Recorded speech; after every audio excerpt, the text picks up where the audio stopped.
Olá a todos, bem-vindos novamente ao canal Renda Maior. O meu nome é Ariana Nunes e hoje estou aqui para falar de quais os possíveis motivos que estão a acontecer neste momento para que possa existir uma crise financeira no ano de 2020. Não percam, já a seguir.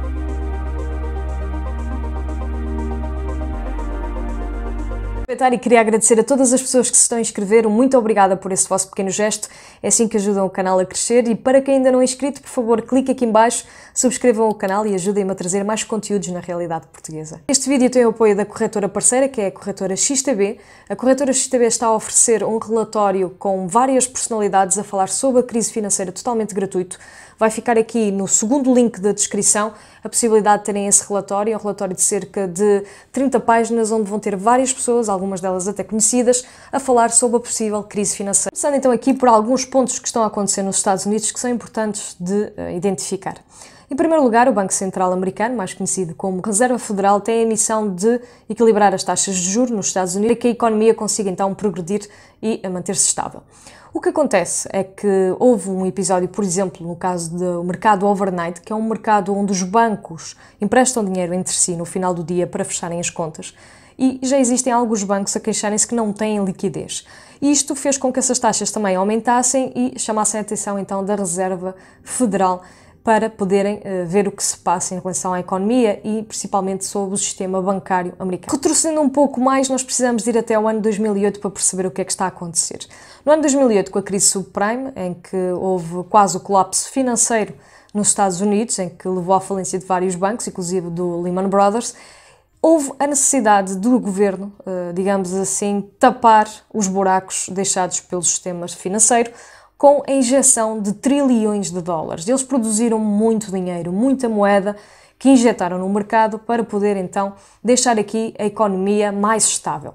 Hoje em dia é retratada como uma designada bolha financeira, em que com a injeção deste dinheiro nos mercados houve então aquilo que se diz de empréstimos gratuitos, o que significa que nós estamos com empréstimos quase a custo zero e com isso o dinheiro está rapidamente a passar de mão em mão, criando assim dívida. A economia está dependente de muitas situações relacionadas com o governo e uma delas é esta dependência de quando está, digamos, em falência ou quando está com sinais de crise, existe a necessidade dos governos virem e imprimirem dinheiro para colmatar então aquilo que é a falta de liquidez. Portanto, a economia não passa neste momento sem a ajuda estatal. Os Estados Unidos, como são neste momento um país muito endividado, eles continuam ainda a fazer mais dívida.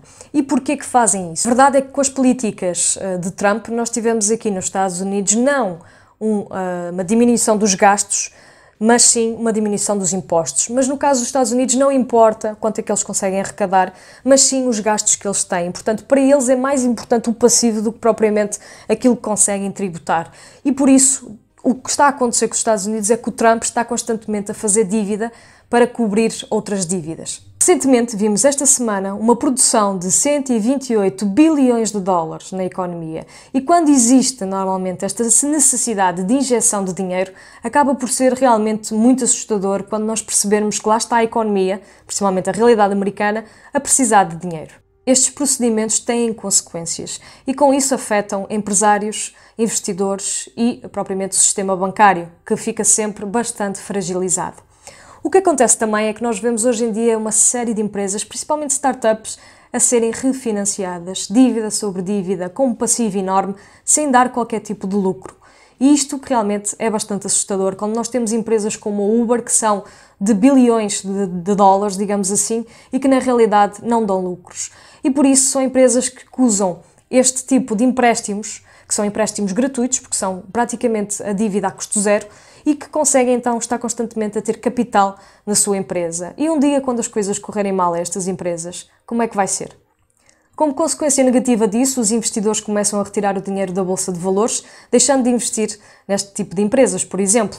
À partida, a economia vai se ressentir através de uma recessão nos mercados, no qual as cotações das ações começam então a descer. Realmente, ao cidadão comum, nós vemos que muitas das pessoas já estão endividadas. Aproveitando aqui estes empréstimos gratuitos, com a taxa zero ou até mesmo negativa, acabam realmente por ter se endividado e depois, quando existe uma situação económica mais frágil, não estão preparados para estas crises financeiras, o que se vai dar ao incumprimento e que, por sua vez, leva a situações como o caso de insolvência e outras situações mais graves que aconteceram durante, por exemplo, a última crise em Portugal. No caso da Europa, o cenário também não é muito melhor que nos Estados Unidos. Nós temos aqui o Banco Central Europeu a colocar as taxas de juro a negativo, o que significa que os bancos, quando fazem empréstimos, estão a dar dinheiro por taxas muito reduzidas. E isto pode pôr em causa até o próprio sistema bancário europeu com estas taxas de juro tão baixas. O acesso ao crédito é muito mais facilitado, existe então mais possibilidade de conseguirmos ter acesso a um financiamento, mas depois, quando houver uma crise financeira e começarem a sentir, digamos assim, as consequências, o poder de compra que nós temos vai começar a baixar e com isso nós temos que estar preparados para poder enfrentar esta possível crise de 2020 que se avizinha. Ao contrário do que se pensa, não devem vender as vossas ações e sair dos mercados financeiros. Aqui o que vocês devem fazer é, se vocês têm investimento para longo prazo e que têm as vossas estratégias já definidas, então deixem ficar e deixem as vossas ações caírem para que depois mais à frente recuperem. Eu acredito é que deve haver sempre uma boa carteira diversificada, no qual tenham ações que já provaram que no tempo de crise conseguiram então subsistir e continuar até a pagar bons dividendos. Eu vou dar aqui algum exemplo, por exemplo, o McDonald's, e vocês vão ver agora aqui no gráfico da XTB a ação do McDonald's nestes últimos anos. Como viram, aqui a crise de 2008 quase que nem se deu conta.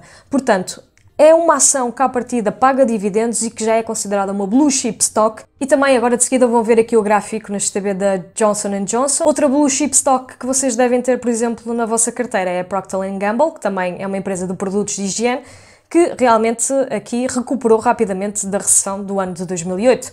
Portanto, como podem ver, são empresas que aguentaram crises financeiras já anteriormente, são empresas que são líderes no mercado, consideradas blue chip stocks, que pagam bons dividendos e que vão ser sempre essenciais. Não propriamente o McDonald's, mas são de facto cadeias de alimentação que vão dar realmente refeições económicas. O caso de produtos de higiene, o caso da água, o caso da eletricidade, existem sempre bens essenciais que nós vamos precisar e que nunca vão deixar de ser consumidos. E muitas das vezes nós temos que olhar para esse tipo de empresas para poder ter uma boa gestão do nosso portfólio quando se trata de uma recessão financeira. Devo recordar que não sou assistente financeira, nem estou aqui para prestar qualquer tipo de aconselhamento, simplesmente ficam aqui alguns exemplos de algumas ações, entre estas existem outras que vocês devem analisar, que muitas das vezes vale a pena ter no vosso portfólio para poder, digamos assim, preservar o vosso capital num momento mais difícil nos mercados. Para terminar, vou apenas partilhar aqui um pouco daquilo que eu estou a fazer para me precaver desta possível recessão financeira que possa haver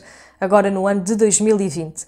Em primeiro lugar, estou a colocar dinheiro de parte, e quando eu digo dinheiro é ter liquidez, ter algum designado cash, como se assim diz, e poder então, nos momentos certos, fazer a compra ou fazer os aportes mensais que eu queira fazer quando as ações começarem de facto a cair.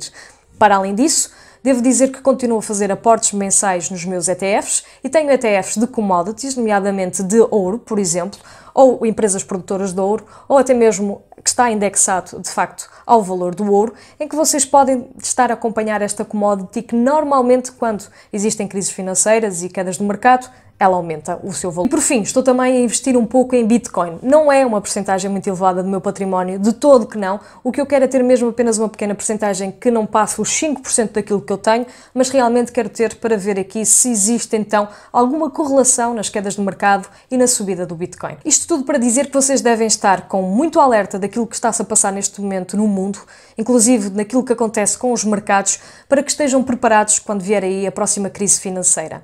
Da minha parte já sabem, se gostaram deste vídeo deixem ficar o vosso like, eu espero-vos no próximo.